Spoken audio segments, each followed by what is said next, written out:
Latest updates ఎప్పటికప్పుడు పొందడానికి big TV WhatsApp channel follow అవ్వండి. లింక్ డిస్క్రిప్షన్ లో ఉంది. మళ్లీ అధికారంలోకి వచ్చేది తామేనని ధీమా వ్యక్తం చేస్తున్న మాజీ సీఎం జగన్ అసెంబ్లీ సమావేశాలకు ముఖం చాటేసి సెల్ఫ్ గోల్ చేసుకుంటున్నారన్న అభిప్రాయం వ్యక్తమవుతోంది. అధికారంలో ఉన్నప్పుడు ఎలా వ్యవహరించాలో ఇప్పుడు కూడా అదే ఒంటెద్దు పోకడ పోతూ సొంత పార్టీ వారి నుంచే విమర్శలు మూటగట్టుకుంటున్నారు ఆయన. వరుసగా అసెంబ్లీ సమావేశాలకు హాజరు కాకపోతే అనర్హత వేటు పడుతుందని తెలిసి కూడా తన పార్టీ అసెంబ్లీని బాయ్కాట్ చేస్తుందని ప్రకటించి వైసీపీ ఎమ్మెల్యేలను ఉలిక్కి పడేలా చేశారు. మరోవైపు ప్రభుత్వ వైఫల్యాలపై మాట్లాడే అవకాశాన్ని మూర్ఖత్వంతో దూరం చేసుకుంటూ ఉన్నారని సొంత చెల్లెళ్ళు షర్మిలాకు టార్గెట్ అవుతున్నారు.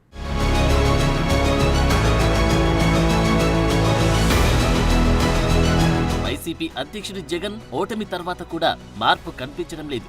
ఘోర పరాజయం తర్వాత కూడా సొంత పార్టీ వారికి కనీస వాల్యూ ఇవ్వడం లేదు. అధికారంలో ఉన్నప్పుడు ఎలా ఉన్నారో ఓటమి తర్వాత కూడా అలాగే ఏకపక్ష నిర్ణయాలు తీసుకున్నారన్న విమర్శలు వైసీపీలోనే వినిపిస్తున్నాయి. జగన్ ఎక్కువ సమయం ఒంటరిగా ఉండడానికే ఇష్టపడుతున్నారు.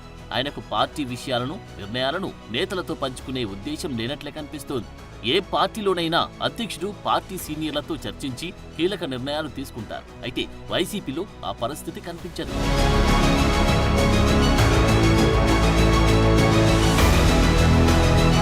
జగన్ అనుకున్నది అనుకున్నట్లే జరగాలి.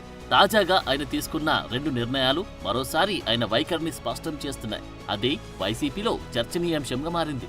గ్రాడ్యుయేట్ ఎమ్మెల్సీ ఎన్నికలకు అభ్యర్థులను కూడా ప్రకటించిన జగన్ ఇటీవల ఆ ఎన్నికలను బహిష్కరిస్తున్నట్లు ప్రకటించి సొంత పార్టీ వారికి షాక్ ఇచ్చారు. ఇక ప్రతిపక్ష నేత హోదా ఇచ్చే వరకు శాసనసభకు వెళ్లేది లేదని మాజీ ముఖ్యమంత్రి జగన్ స్పష్టం చేశారు. అంతవరకు తానే కాదు, పార్టీ ఎమ్మెల్యేలు కూడా సభకు వెళ్లనవసరం లేదని తేల్చి చెప్తున్నారు. ఎమ్మెల్యేలుగా మనం సభకు వెళ్లకపోవడాన్ని ప్రజలు తప్పుపడుతున్నారని ఒకరిద్దరు ఎమ్మెల్యేలు ప్రస్తావించగా జగన్ వారికి పెద్ద క్లాస్ తీసుకున్నారంట.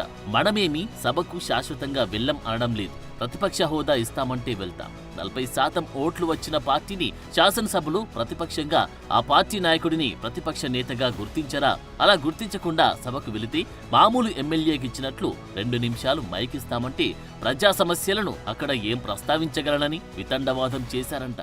మైక్ ఇవ్వకూడదు, ప్రజల సమస్యలను ప్రస్తావనలోకి రాకూడదు అనే ఉద్దేశంతో నువ్వు ఒక ప్రతిపక్ష పార్టీ ఉంది అనే దాన్ని నువ్వు ఒప్పుకోవడం లేదు, అక్నాలెడ్జ్ చేయడం లేదు, యాక్సెప్ట్ చేయదలుచుకోలేదు. ఎందుకంటే యాక్సెప్ట్ చేస్తే దానికి ఒక ప్రతిపక్ష నాయకుడు అవుతాడు. ఆ ప్రతిపక్ష నాయకుడు అయినప్పుడు ఆ ప్రతిపక్ష నాయకుడు మైక్ ఇవ్వాలా. మైక్ టైం ఆ మైక్ ఇచ్చినప్పుడు నిన్ను ఎండగడతాడు, నిన్ను ప్రశ్నిస్తాడు, సమయం ఇవ్వాల్సి వస్తుంది. కాబట్టి నువ్వేం చేస్తావు? నువ్వు ప్రతిపక్ష పార్టీ కింద అక్నాలెడ్జ్మెంటే చేయడం లేదు. ఒకటి ఉందని దానికి ఒక ప్రతిపక్ష నాయకుడు ఒకడు ఉంటాడని అంతకన్నా అక్నాలెడ్జ్మెంట్ చేయడం లేదు. దానివల్ల ఏమవుతుంది? మైక్ అనేది నీకు ఇయ్యరు. 175 మందిలో నీకు కూడా ఒక సభ్యుడి కింద నీకు మైక్ 2 నిమిషాలు ఇస్తాం. ఆ 2 నిమిషాల్లోనే నువ్వు చెప్పాల్సింది నువ్వు చెప్పు అనే మైండ్ సెట్ అనే యాటిట్యూడ్ ఉన్నప్పుడు నువ్వు అసెంబ్లీకి పోయి లాభమైంది. అదే అసెంబ్లీ జరిగేటప్పుడే ప్రతిరోజు ప్రతిపక్షంలో ఉంటే ఏ మాదిరిగా ప్రతిపక్ష పాత్ర పోషిస్తూ ప్రతిపక్ష హోదా ఇస్తే ఏ మాదిరిగా అయితే మైక్ తీసుకొని ఏ మాదిరిగా అయితే ప్రశ్నించే స్వేచ్ఛ, ప్రశ్నించే టైము ఏ మాదిరిగా అయితే ఉంటుందో అంతే టైంలో అదే హక్కును ఉపయోగించుకుంటూ మీడియా సమక్షంలో ప్రతిరోజు ప్రతిపక్ష పాత్ర పోషిస్తూ ప్రభుత్వాన్ని ప్రశ్నలు అడుగుతూనే ఉంటాం.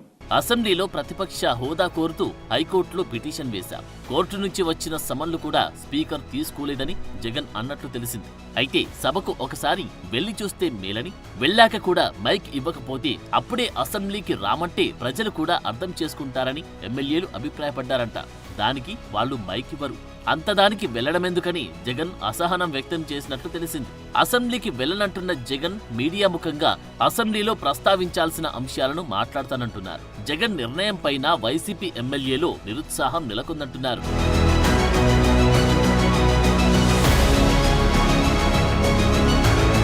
జగన్ తన నిర్ణయంతో అందరికీ టార్గెట్ అవుతున్నారు. ఆయన చెబుతున్నట్లు సభలో విపక్ష ఎమ్మెల్యేలుగా ఉంది వైసీపీ వారు. అధికార కూటమి ఎమ్మెల్యేలను మినహాయిస్తే ఇంకే పార్టీకి అసెంబ్లీలో ప్రాతినిధ్యం లేదు. అంటే ప్రశ్నించే అవకాశం ఒక వైసీపీకే ఉంది.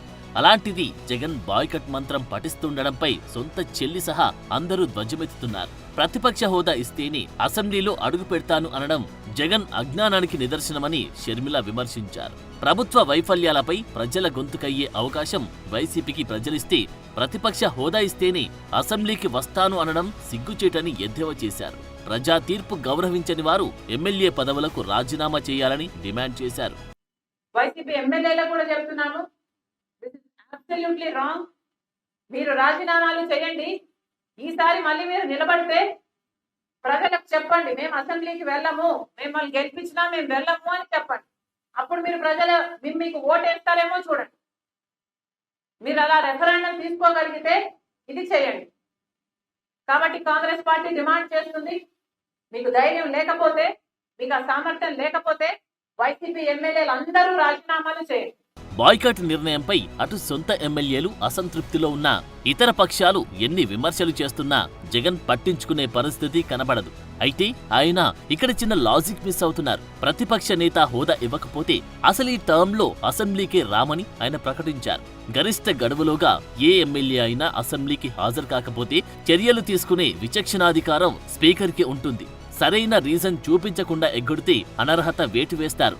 అందుకే పక్క రాష్ట్రంలో అసెంబ్లీకి ముఖం చాటేసిన మాజీ ముఖ్యమంత్రి కేసీఆర్ 6 నెలలు తిరిగేసరికి బడ్జెట్ ప్రవేశపెట్టిన రోజు సభలో ప్రత్యక్షమయ్యారు. మరి ఆ విషయం తెలియనట్లు జగన్ బాయ్కట్ నిర్ణయం ప్రకటించారు. తనతో పాటు మిగిలిన 10 మంది ఎమ్మెల్యేలను కూడా రిస్కులో పడేశారు.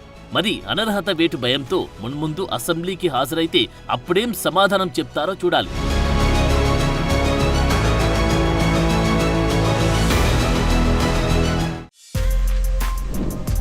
For more videos like this, subscribe Big TV channel.